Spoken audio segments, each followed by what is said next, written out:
When you're sad and blue and everything is putting you down, you know the world keeps spinning around. Alors aujourd'hui, on sait que le physique et le mental ont quasiment la même importance, puisque en prenant un cas très spécifique qui est le mien, l'entraînement du haut niveau, de la haute performance, le sprint, aujourd'hui tous les entraîneurs savent préparer un athlète pour atteindre la haute performance le jour J, être présent sur une finale des championnats du monde ou des Jeux Olympiques. Ce qui est plus compliqué, c'est d'aller chercher justement cette compétence psychologique, cette compétence mentale. Et là, en tant qu'entraîneur, moi je vais m'appuyer sur des compétences extérieures, puisque j'ai été formé justement à différentes techniques d'accompagnement sur les athlètes de haute performance et de haut niveau. Et donc je vais identifier des situations, à travers des situations je vais plutôt identifier des soucis, et à ce moment-là je vais orienter vers les personnes compétentes qui m'entourent, soit à l'INSEP, soit en dehors de l'INSEP.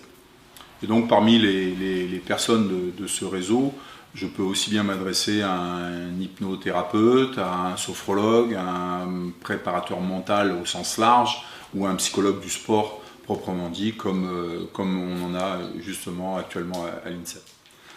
Alors concernant les burn-out de sportifs, je n'ai pas été directement confronté à ce type de cas,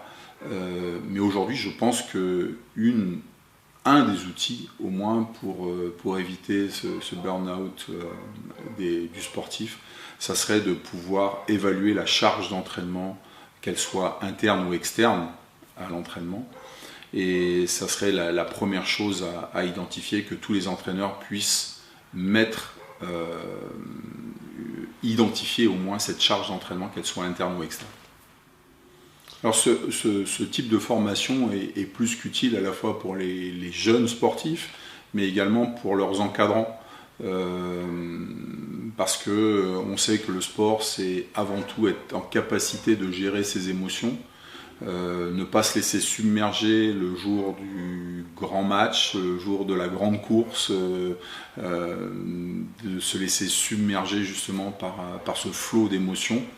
mais plutôt se laisser embarquer dans un autre flot qui est justement celui de cette concentration et de cette gestion des émotions. Dans cette formation des professionnels, c'est aujourd'hui ce que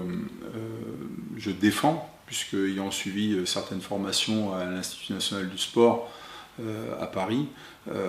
d'accompagnement justement du jeune sportif, c'est ce que je revendique aujourd'hui auprès de la Fédération française d'athlétisme, c'est d'essayer de promouvoir justement ce type de formation